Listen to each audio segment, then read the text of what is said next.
India Today's team of reporters constantly are trying to get more reports, speaking to people, speaking to professionals on the ground as well. And the situation hasn't looked good at all, as more and more aftermath visuals continue to come in. Death toll crossing 300.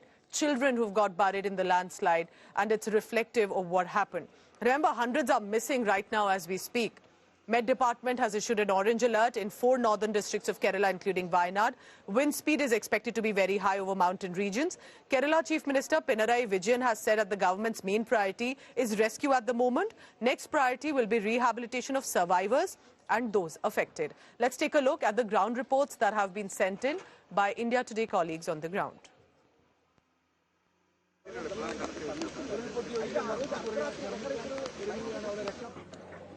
And this is the topmost point of Mundakai, where rescue operations are going on. This path behind me leads to another portion of where the landslide hit.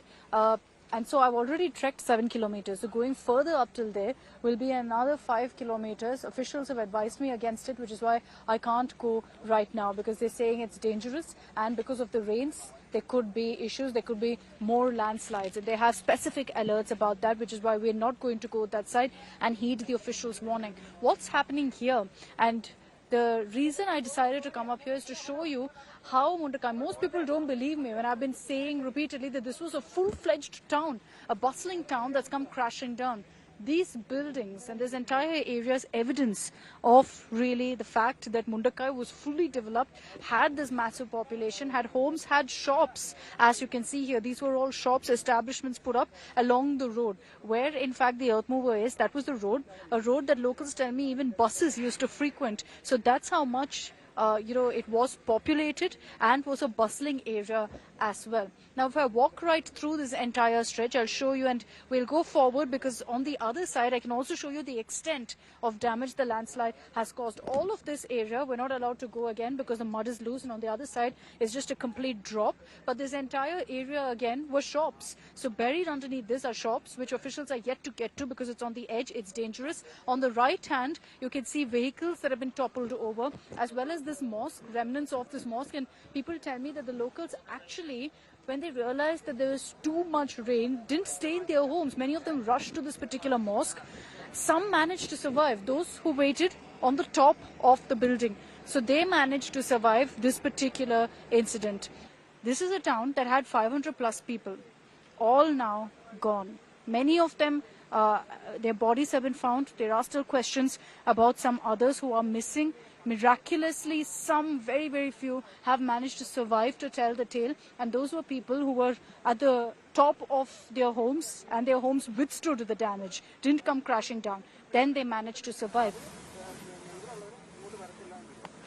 Amid the heavy rain, with several new pockets being found that have been impacted by the landslide, here's how officials are actually testing before earth movers are taken in, and whether it's safe for other officials to go through. These are experts, divers, who are here just for this. They first walk in there, check how deep and how soft the soil is, whether it's safe for earth movers to come in, because then you can speed up the operation. These officials there, the divers, are doing exactly that. They're checking whether it's safe for other personnel to go in. They're also checking if it's safe for earth movers to go in. So this patch now, they will for the first time use equipment, use earth movers to actually dig through and see if there's any debris to be found. So there are several such pockets where operations are just about starting now. Their entire stretch down there, no one's been able to reach just yet. So then the question arises about whether we're going to be seeing the number of deaths actually increasing. The officials that we've spoken to, the locals we've spoken to, they all unfortunately and tragically believe that yes, it's going to be much more than even at this point, 250 plus, than what it's thought out to be now. With video journalist Sachin Chandok, this is Akshita Nandagopal reporting from Wayanad for India Today. All the landslide patients were brought here, 176 of them, out of which 11 are in the ICU, 3 are in critical condition. We have covered everything free of cost so far.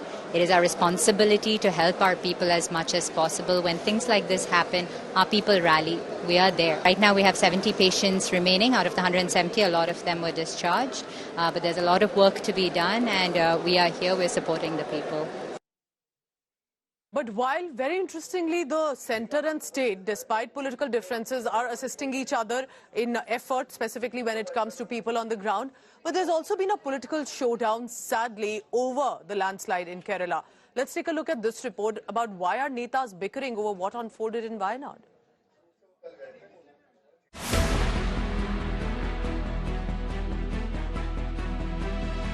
Hundreds dead, hundreds still missing. God's own country has been ravaged.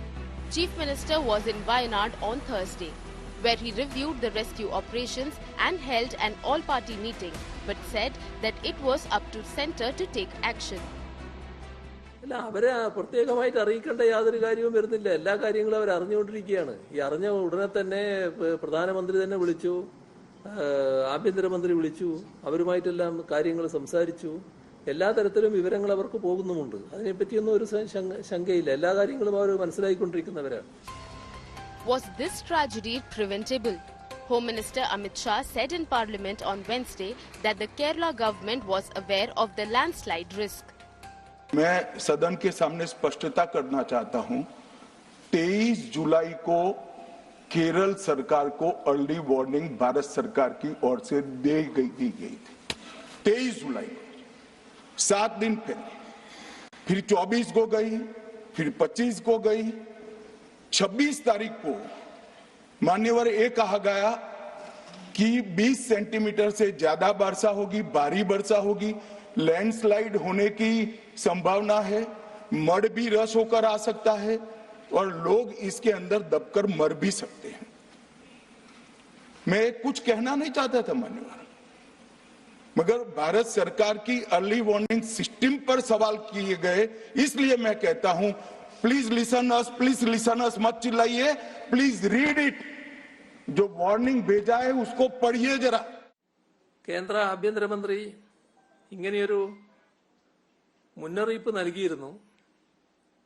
എന്നിട്ട് കേരളം എന്താണ് ചെയ്തത് എന്നൊരു ചോദ്യമാണ് ചോദിച്ചിട്ടുള്ളത്. ഇവിടെ വസ്തുതകളെല്ലാം എല്ലാവർക്കും അറിയാവുന്നതാണല്ലോ, നിങ്ങൾക്ക് പ്രത്യേകിച്ചും. നിങ്ങളുടെ കയ്യിൽ തന്നെ അതിന്റെ റെക്കോർഡുകൾ ഉണ്ടാവുമല്ലോ, അതെടുത്ത് പരിശോധിച്ചാൽ മനസ്സിലാക്കാൻ പറ്റുമല്ലോ. ദുരന്തമുണ്ടായ പ്രദേശങ്ങളിൽ ഓറഞ്ച് അലർട്ടാണ് ആ ഘട്ടത്തിൽ നിലനിന്നിരുന്നത്. അപ്പോൾ മുന്നറിയിപ്പ് നൽകിയതിലും എത്രയോ അധികമായിരുന്നു അത്. ദുരന്തം ഉണ്ടാകുന്നതിന് മുൻപ് പ്രത്യേകം ശ്രദ്ധിക്കേണ്ട കാര്യം, ഒരു തവണ പോലും ആ പ്രദേശത്ത് റെഡ് അലർട്ട് നൽകിയിട്ടുണ്ടായിരുന്നില്ല. Kerala Chief Minister claims that the IMD had only issued an orange alert for Wayanad ahead of the landslides, and that the red alert came hours after the tragedy. The IMD chief has defended the rainfall warning, saying that an orange warning means be prepared for action. Leader of opposition in Lok Sabha and former Wayanad MP Rahul Gandhi, along with his sister and party leader Priyanka Gandhi Vadra, visited relief camps and met the survivors of the landslide. It's quite a painful experience to see how many people have lost family members, lost houses. It's very difficult to speak to people in these circumstances because really you don't know what to say to them. We are going to try and help make sure that the survivors get what is their due. The visit has also sparked a political war of words, with the BJP accusing Rahul Gandhi of ignoring the district during his stint as Wayanad MP. बहाना उन्होंने दिया कि अपने chartered plane वहां land नहीं हो पाएंगे, इसलिए हम नहीं जा रहे हैं. अपने सेंट्रल मिनिस्टर जॉर्ज कुरियन साहब पिछले 3 दिन से वहां जमीन पे हैं. जॉर्ज कुरियन साहब का प्लेन लैंड हो सकता है, पर युवराज और प्रियंका जी का प्लेन लैंड नहीं हो सकता है क्या? This shows their commitment to the people who elected them. George Kurian is a minister. He is going via road from Calicut or nearest airport. So that is politically they are attacking, not honestly. They don't have any issue. BJP is politicalizing.